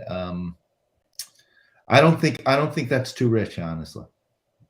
JD? Yeah, I mean, I even looked at our revelations, Theo. I thought he was going farther. He was going in that middle of the second round. So I feel like he's kind of settling in. I mean, you could, looking at that ceiling, you could easily put him. I mean, I don't know if I want him past Swift yet because of the upside that Swift possesses. I mean, it's one of these things, like, he's an older running back, but because we haven't seen him on the field and he's been dealing with injuries and we've seen the upside, you kind of like negate some of those years that he has behind him. And he could be on even playing field with some of these younger guys with upside. He's going ahead of, the Javonte Williams, obviously, with Melgo there, but Fournette going right after Barkley. Who do you guys prefer? Let's do OTC right now. Glenn, do you prefer Fournette or Barkley? Barkley. Barkley easy for me, and I like Fournette. But like Glenn talked about, like, we've seen Barkley. That season was disgusting. He's an RB1 overall, and he had 91 receptions. So he's already showed that he can catch 90 balls. If he gets 75, then he's absolutely crushing at that ADP. And I think it's like the Giants have a much better offensive line than we've seen them have. And oh wow, that's 1912. The best is the follow-up. Okay. 1912 pointing out that someone just took Barkley to 103. Crazy. That's a little too rich for me. I think there's safer plays to be had at the 103. I'm not advocating for that, but I think that his ADP is definitely viable. Where that he's this Giants coaching staff is going to move him around. They've talked about using him as a weapon, and I know that's like cliche. You hear these coaches say this guy's a weapon, and you hear it every offseason. But like, I don't know. We talk about being optimistic drafters and having optimism with our builds. Like, you don't want to not have any Saquon Barkley. And I'll be interested to see where he's going when, like, the NFFC prime times and the FFPC main events, like the higher stakes drafts happen. Because it's funny, like, JD, you bring up, like, revelations. Like you hear podcasts talking about Saquon used to be going in the fourth round. He was never really going in the fourth round in like super sharp drafts. It was like the underdog kind of pushing him down. So, it's kind of like two different trains of thought. These best ball drafts kind of influence ADP, but like he did move from the third to the second, and like Alex P. Keaton said, it's inflation. You got to pay extra for us. Saquon's almost as expensive as a full tank of gas on Long Island right now. So he's definitely moving up. And I'm going to leave one player out of this conversation because of the early summer Omerta. We're not going to talk about this guy because we're going to leave him. We don't want to hear Glenn's thoughts on him. But we'll move on. Michael Pittman is locked in as wide receiver 10 to 14. What are your expectations for Pittman? Returning value we've talked about this, like, he's a guy that's moved up. Billy Muzio likes to brag that he has like a 6th or 7th round shares of Pittman, from early, the early best balls. And we're like, good for you. That's awesome. And the guy keeps moving up and keeps moving up. And now he's going in a range where he's being drafted as a wide receiver 1, essentially. Do you think it reaches like a point where he becomes overpriced? Or are you very optimistic on him right now? Because I think everybody likes him. Nobody's like off of Pittman, but it's like, do you have kind of apprehension at the meteoric rise? I love guys like that, man, because and I don't mean as the player. I'm talking about as the dynamic. I remember last year. Okay, there was a lot of negative noise about him. Is he really? Is he good enough? Is he a good enough athlete? Blah blah blah. And I loved him where he was going last year. Loved him. I grabbed a lot of them. And obviously it worked out. He had a good year. A very good year. Okay. With a shaky quarterback, but he had a good year. But to me, I didn't think he was a bust like you would hear in dynasty circles. Is he good enough to even, return value in the 10th round? But, 3rd round, listen, if you're being drafted as a receiver in the 3rd round, you have got to be, in my mind, a lock solid wide receiver 1 type. Potential for 100-something catches, 10 touchdowns, 1,000 whatever yards, right? Hands down. To me, Pittman is just shy of that. And again, it's for the same reasons that people were down on him last year. He's a very solid player, but his traits are not, in my mind, elite. He doesn't have, besides size, he's got really good size, but he's not overly fast. He's not an incredible route runner. He's not a great after the catch player. He's not dynamic in the end zone. He's a good player, and he returned good value last year. I think now he's being drafted at a ceiling, and I don't really like to draft, if I can avoid it, players at their ceiling. So I see myself maybe avoiding him in the 3rd round personally. I gotta agree with you. You got to look at that team also. That team's going to be about JT. You know, Pittman's going to be the third down guy, that kind of thing. But they're never going to – it's not going to be Michael Pittman's team. I think, to me, I like Pittman a lot. And I think that part of the reason that he's going in that range is the wide receivers right behind them might have a little bit more question marks, like Waddle with Tyreek, like Deontay Johnson with a new quarterback. Whereas I think Pittman's been kind of schemed up. And I kind of agree with you guys. I think it might have reached a point where he's like a purgatory player, where you take him and he's not really returning a whole lot of value where he's being drafted. And that doesn't mean he's not going to be helpful. And in certain builds, having a high floor guy there might be the move. But yeah, it's a very interesting ADP to monitor. And I think the one thing that was interesting is Dave Hubbard was talking about last week is, it's like three different it's like three segments where we had the best ball ADP, then you have the early online championship and football guys ADP, and now you're going to get the new ADP from the main events. So he might be corrected a little bit when you start seeing the higher stakes formats going off. I'll be interested to see where he goes, but there are people that are really high on him, and he's a super interesting case study for a guy that hasn't been wide receiver 10, kind of being pushed up to that wide receiver 10-ish range. One more wide receiver who's one of the most talked about players all offseason is Gabe Davis. We're starting to see him go as a back-end wide receiver 2. I believe he's wide receiver 24 on FFPC, and he's right about there for NFFC. Do we think that he's a value in this range, or do you think that he's maybe people are a little too hopeful for him? Just for example, he's going in the range of, give or take, Brandon Cooks, Darnell Mooney, Cortland Sutton, and this is not an OTC versus those guys, but just as a general question, what are your expectations for the number 2 target in Buffalo, or the perceived number 2 target? Do you think this is a rocket ship we should jump on, JD, or do you think this is a player you might have a little apprehension about? Well, I think, is he going to be T. Higgins, or is he going to be, your typical wide receiver 2, Michael Gallup type of guy in an offense, right? I guess it just depends on how you see it as to where you're going to take him. Because like you said, if you look at, he's going Terry McLaurin, you would think is the one in that offense. A-Rob, Brendan Cooks, Mooney, Judy. So, guys in low passing offenses are going around him, supposedly number ones. So I guess it's how you feel that offense is going to run. Are you going to take him there or not? I find Davis usually goes a bit before I'm willing to take him. Sometimes you see him there and you're like, oh, okay, he finally fell where I think it's right. But I find it's rare. I find he's that guy that he's kind of like that hot, 2022 offseason piece where he's usually going a bit ahead of where I like to take him. I don't know how Glenn feels about him. Listen, I like Davis, just like I like Pittman. It's funny, I have both those guys on some of my dynasty teams. But the thing about Davis that I find is interesting, you take away that one game, where's he going?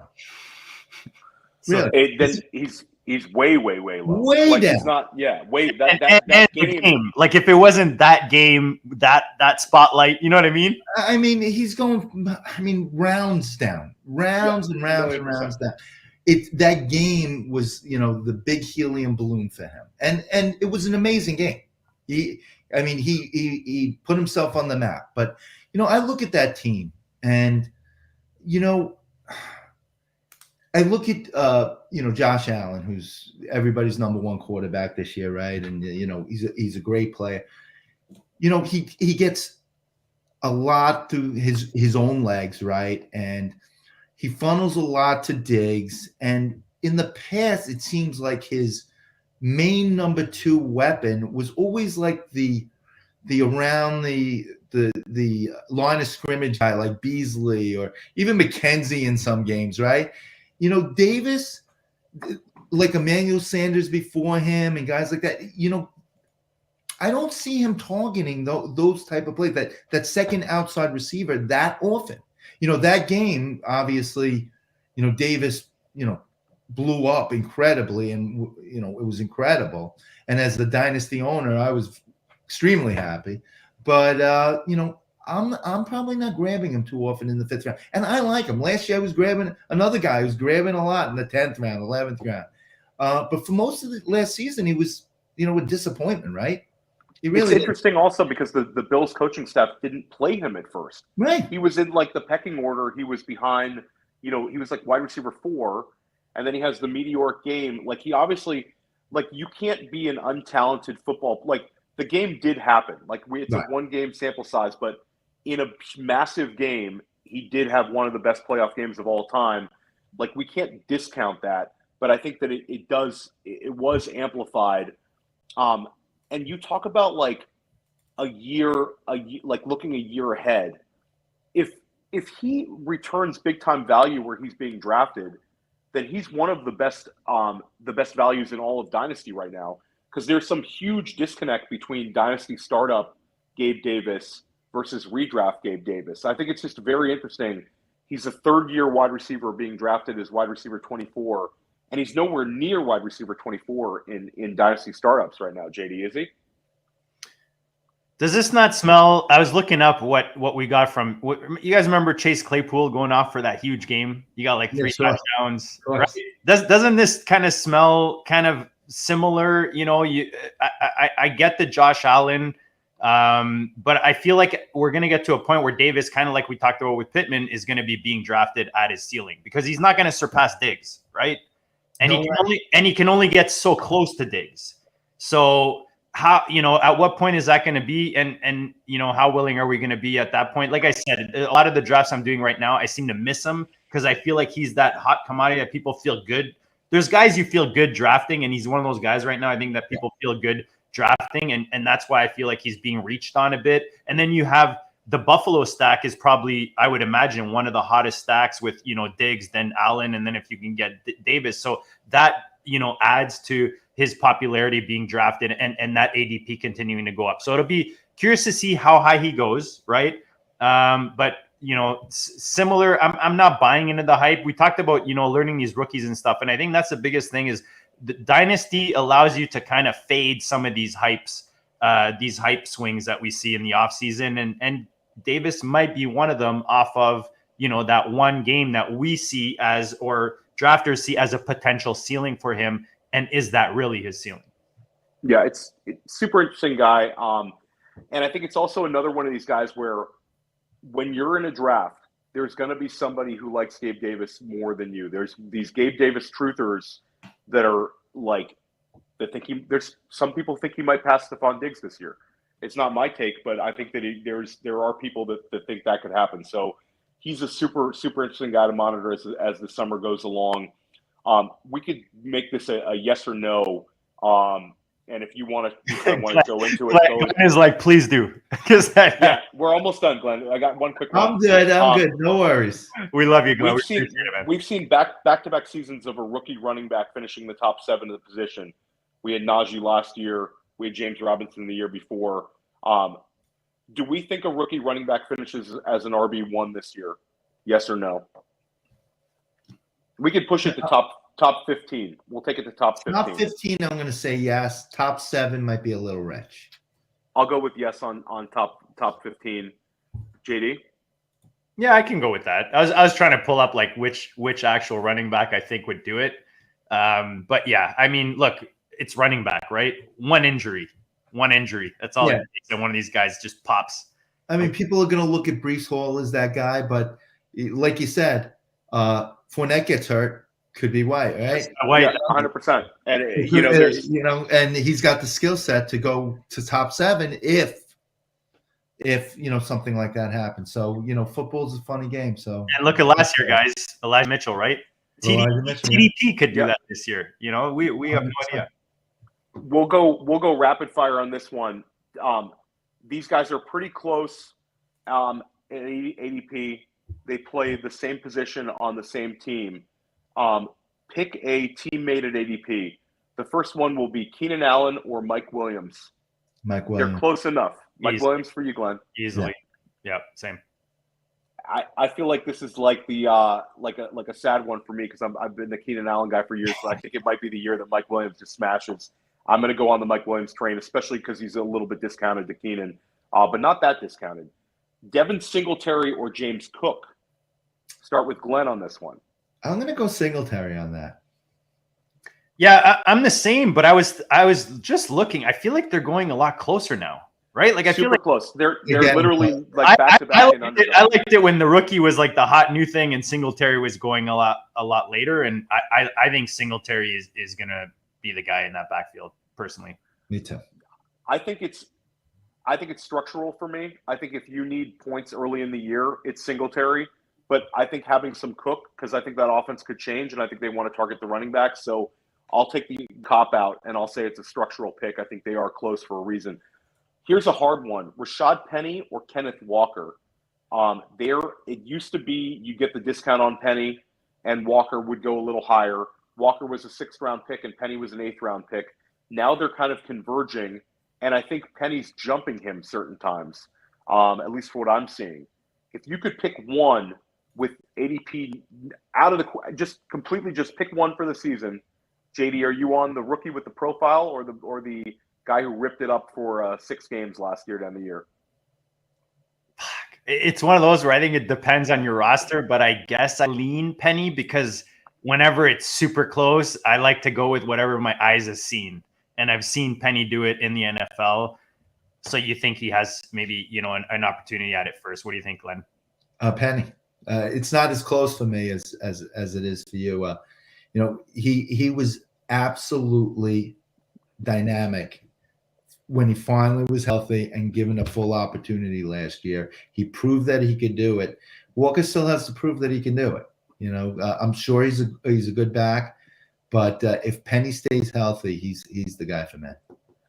Now, I think I have a lot of Walker stashed in Dynasty, but I'm going to begrudgingly say Penny. I've drafted Penny a few times, so it's like the truth comes out in your player takes when you're actually on the clock. Absolutely. And I've drafted some Penny. Just think of how the Seattle coaching staff stuck with him after all those injuries, missing all those games, and Pete Carroll would say all these wonderful things about him. And it made Pete Carroll look so smart the way that Penny ended the year last year. I think they're going to try to ride those Penny points all they can to start the year. I think that they want to be run heavy, and I think it'll be Penny. Now, he could break down, and Walker without Penny, he's got the profile where he could really smash. So I don't want to be completely not drafting Walker, but I think Penny right now is a very, very good value. And then, Glenn, we have a question we've asked every single guest since our Dynasty Rookie Draft shows ended. Literally every guest has had this question, and we've had some awesome responses to it. So I'm looking forward to hearing who would be your choice on this. Jamar Chase, Justin Jefferson, and Cooper Kupp are locked in as the top 3 wide receivers at ADP, every single format. Who would be the best bet outside of those 3 to finish as wide receiver 1 to finish number 1 at the wide receiver position? And you can take a cop out and give 2 guys if you want, or if you want to go with one, go with one. Okay, Elijah Moore and Garrett Wilson. And no, I'm just kidding. That would be awesome. Wide receiver 1 and wide receiver 2. That's not a home pick. You know what? I am going to give 2, and I'm going to give one that I think is an easier choice, and I'm going to give one that I think is more of a long shot. It's funny that this is a question because this is another process I think that's, I try to do, and I know other people try to do, and try to imagine who's the next wide receiver 1 or who has the ability to get there. And again, grab that ceiling pick. And I guess the more popular choice I'm going to make right now is CeeDee Lamb. I think he's hitting his convergence of experience, opportunity, and a skill set, to smash this year. You don't have Cooper anymore. Gallup's hurt. Dak is still a decent quarterback. He's going to be throwing. Zeke isn't the workhorse that he once was, breaking down a little bit.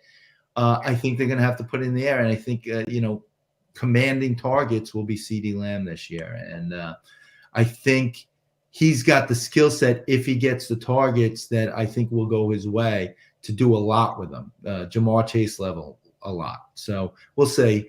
But to me, he seems like an obvious possibility. A little bit more of a long shot, but I know some people definitely feel this way. We talked a little bit about Denver earlier.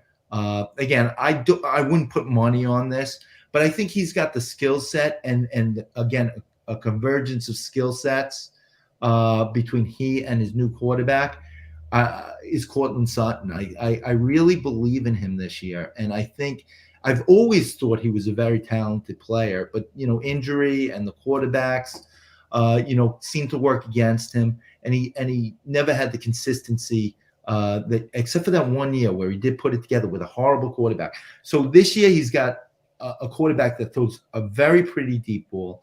He's a deep ball receiver that does a big part of the route tree as well. I think he's somebody that maybe wide receiver one's pushing it, but he could be in the argument. Yeah, I mean, if he's close to it, then he's the league winner. So we love getting that answer out of you, Glenn. Somebody's going to be Debo or Cup this year. Somebody's going to surprise. No doubt, it happens.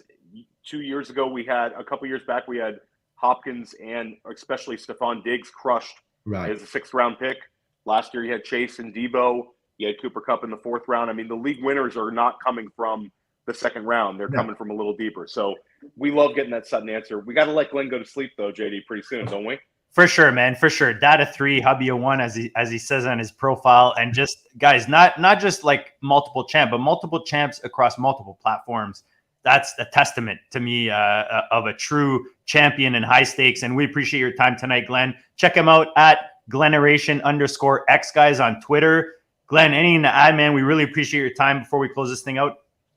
I had a great time. Thank you so much. I love chatting with you guys. Awesome, Glenn. Awesome. Theo, what do we have coming up, man? I know we got some more bangers coming for the district. Yes, we have the high stakes guys in the chat room tonight. Shout out to Wayne Ellis. Shout out to Joey Brown. I'll see you guys soon. I'll talk to you over the summer. We've got Tommy Libretti coming on tomorrow night, who was a double champion last year in the NFFC, won the primetime, won the silver bullet. We're going to talk to him about some dead zone running backs tomorrow night, and a couple other subjects. If you've enjoyed our shows that we've done recently with Dave Hubbard and Billy Muzio and Glenn tonight, then you're going to like Tommy tomorrow night, and then a few other high stakes guys we've got lined up. We're trying to bring the best players in the world onto the GOAT District. We're trying to bring the best analysts in the world on the GOAT District, some of the best dynasty minds in the world, some of the best ball minds in the world, people that we like to talk to. We have Adam Levitan coming on Thursday from Establish the Run. Adam Levitan took down a $250,000 best ball last year, and he's one of the better podcast hosts around. We're really excited to talk to him this week. So we have a loaded week on the GOAT District. Tons of GOATness coming out, guys. Check it out. Listener League, for those of you who are already in, you know who you are. We're going to seal everything up. We'll announce it in the coming shows, and we'll get it all set up on the FFPC. Patreon is coming. I know we had a couple of comments in the chat. So we will have that coming for you guys. Get some little extra cheddar GOATness on the side. Guys, comment in the comments, man. Let us know who your offenses that you think are ascending. Who are guys that are rising in ADPs, whether you want them or not. Guys we talked about tonight, are they guys that you're avoiding, guys that you're drafting? Let us know in the comments. And I want to say this, we talk about it, as often as we can, but just an amazing community, Fantasyland. And I appreciate you guys. I had a bit of a health scare about a week ago. It's better. It's not resolved, but I'm dealing with it. And I appreciate all the love, man. Just the love has been overwhelming. You guys are awesome. I appreciate you guys, Joey, and all you guys reaching out to see how I'm doing. That means a lot and just shows, how great of a community that we're lucky to be part of. Guys, go out there and draft the shit out of those FFPC and underdogs. Use the code DISTRICT. We appreciate you guys. Tune in for all the GOATness coming, and we'll check you all later.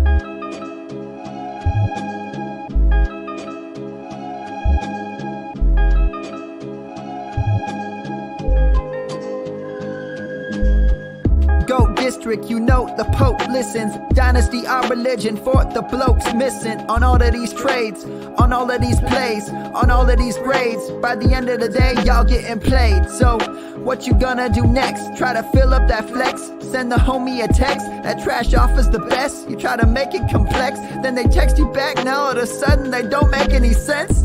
Broaden your horizons, boy. Dynasty's not for the Simons, boy.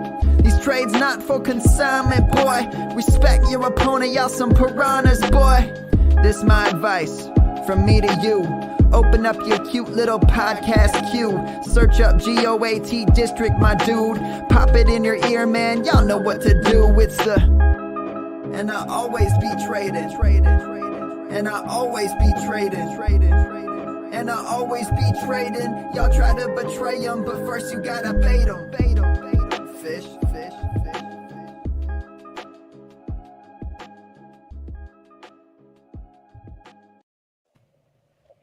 Awesome show, guys. A lot of fun. Yeah, sorry we kept you so long, man. You know what? I didn't even realize how long it was. I was didn't just either. having fun. You know, when you talk fantasy and you're talking with good guys, it's just fun. It flies Yeah, by. 100%. You know that these shows are great, and it's like we're talking it out, and it's great process for sure, Glenn. So you have an awesome 4th of July with your family. You guys, and I'm gonna see you in the New York and Vegas streets before you know it. that sounds like fun. Take Have care. a good night, bud. Appreciate you, Take man. care.